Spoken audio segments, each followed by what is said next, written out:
जिंदगी जीने की हिम्मत जिनकी टूट चुकी है, वे भी अगर रोज ट्रिपल डोज लें, सुबह दोपहर शाम सत्संग सुने मोबाइल की यूट्यूब में, तो पुनः जिंदगी जीने की हिम्मत जुट सकती है। क्योंकि जिंदगी अमूल्य है और जिंदगी से जुड़ी हुई चीजों का मूल्य है। इन मूल्यवान चीजों के नुकसान के कारण अमूल्य जिंदगी को खो देना ये बहुत बड़े घाटे का सौदा है। इसलिए कृपा करके अपनी जिंदगी की रक्षा कीजिए। और जिंदगी है, जान है तो जहान है, और जान नहीं तो शमशान है, और सत्संग है तो इंसान महान है, और सत्संग नहीं सुनेगा तो इंसान रात दिन परेशान है, परेशान।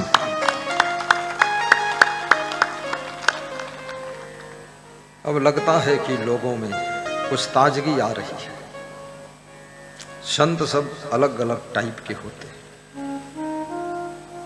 मैं इस टाइप का संत हूं कि सत्संग सुनते सुनते थोड़ा तुम हंसो भी, तुम्हारी मुस्कान देखना चाहता हूं, तुम्हारे दांत गिनना चाहता हूं कितने हैं, और तुम्हारे सुंदर चमकते दांतों का दर्शन करना चाहता हूं। और तुम तालियां जब बजाते हो ना, तो ये मंडप प्रफुल्लित हो जाता है और संतों का मन प्रफुल्लित होता है, और एक दूसरे के अंदर बहुत सुंदर भाव जागृत हो जाते हैं। इसलिए ताली से तालमेल बैठ जाता है, और ताली बजाने से बीपी हाई लो नहीं रहता, कंप्लीट हो जाता है। और ताली रोज बजाओ तो शुगर भी खत्म हो जाता है, और ताली डेली बजाओ तो घर में भी तालमेल बैठ जाता है। और ताली खूब बजाओ तो लोग पागल भी कहने लग जाते हैं। अब हाँ, खाम खां बजाओगे गांव में तो लोग कहेंगे पागल है, ताली बजाता दौड़ता जा रहा है। ताली बजाना चाहिए, लेकिन ताली ऐसे नहीं बजती ना ना। राम गुलाम जी मनसापुरवा वाले, ध्यान देना, ताली कैसे बजती है? जब अंदर में आनंद प्रस्फुटित हो जाता है, आपका हृदय जब खुश हो जाता है, तब तालियों का जन्म हो जाता है। ऐसे ताली थोड़ी बजती।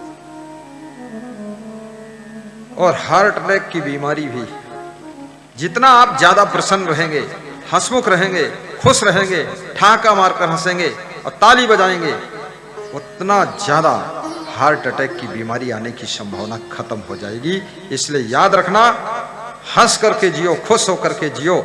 कृष्ण हंस कर जीते थे, राम मुस्कुरा कर जीते थे, कबीर प्रसन्न होकर के जीते थे।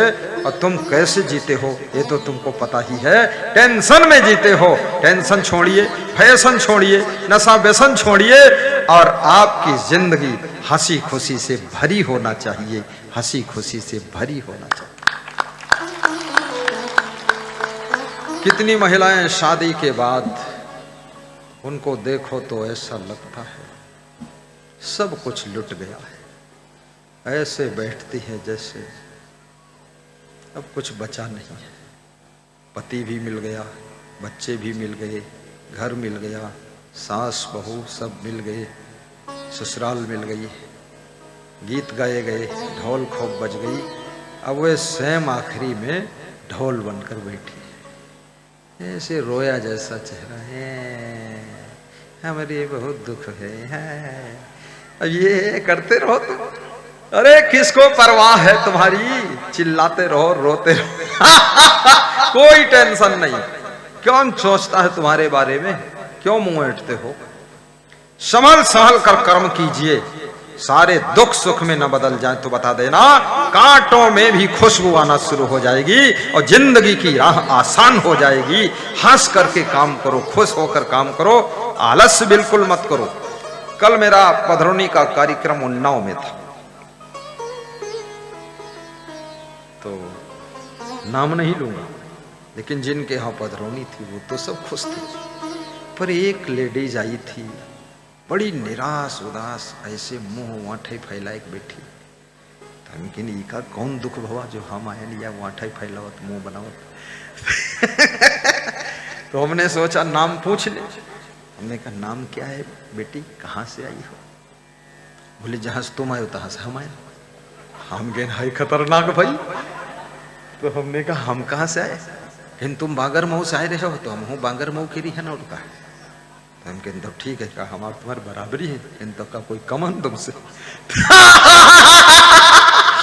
बड़ी खतरनाक।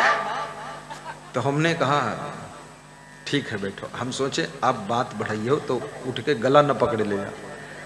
तो हमने अपना सत्संग शुरू कर दिया। तो वह सत्संग के बीच में थोड़ा मुस्कुरा, थोड़ा हंसी। हम के अब लगत है लाइन पर कि दिमाग आ रहा है। फिर उसके बाद सत्संग चलता लगा और बीच में रोवे लगे। तो हमने कहा यो यार नाटक है लंबी, पहले लड़ते रहे फिर हंसते है फिर रोवत है, करैया का जान न पहचान और तड़क तड़क बोलत। तो सत्संग जब खत्म हुआ तो हमने कहा, सबसे हाल चाल पूछा, नाम पूछा। तो उससे हमने कहा तुम्हें माता जी बहुत दुख है क्या? कहीं हम बहुत दुखी हैं गुरुजी, तुम्हार प्रवचन सुन के हम जिंदा हैं। हमारे सासू बहुत खतरनाक है। हमने कहा कहाँ है सासू? कल ये बैठी का बगलों। कहा खतरनाक? कहा हम सोई थे हमारी चुटिया पकड़ के नोच देती और हम का मरती है। तो हमारी इनकी चोटियां नचौवरी हो चुकी है, पटकी पुटका हो गई है। हम थोड़ा कमजोर है, बहुत मारी नहीं हमका किराया। हमारे ससुर अच्छा ही बचाए लेते नहीं, ये बहुत कूटती है सासू गुरुजी। हमने कहा ये क्या लफड़ा हो रहा सत्संग में, रोआ धोई। तो बोले किससे रोऊं, कोई सुनने वाला भी नहीं। मैंने सोचा अरे इतना ये कौन अध्याय प्रारंभ हो गया। खैर वहां बहुत भीड़ नहीं थी, नहीं बहुत बेइज्जती। देखिए सबके बीच में रोना भी नहीं चाहिए। कहाँ रोना है इसका भी हिसाब लगा लो। दुख है लेकिन समय से रो। बहुत उसने बताया। बोले सासू से पटकी पुटका हो चुकी है, मार कूट सब कुछ जौन तुम प्रवचन में सुनावत हो सब कुछ हो गवा। तो हमने कहा आगे का इरादा है? बोले आगे का अब हम इतनी कमजोर हुई कि ना, सासू बहुत तगड़ी, तो अब इससे लड़ना मुश्किल है। दुखी थी वो। अब इस तरह का दुख याद रखना, वह कार्य मत करो जिससे सास ससुर तुमसे एंटी हो जाए। उस आदत को छोड़ दो जिससे माता पिता तुमसे नाराज होते हैं। उस स्वभाव को बदल दो जिससे आपके परिवार के सदस्य आपके विरोधी बन जाते हैं। और उस वाणी को चेंज कर दो जिससे आपके घर में आपको कोई पसंद ही नहीं करता है।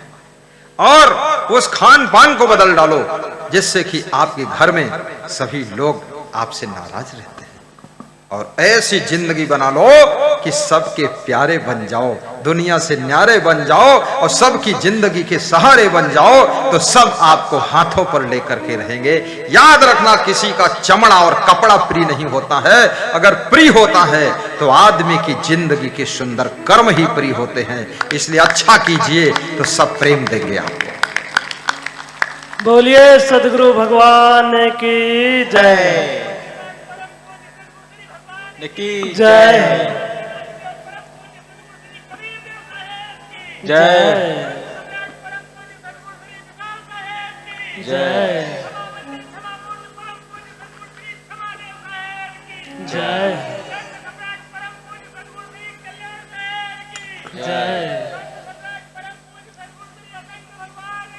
जय जय जय जय जय जय साहिब।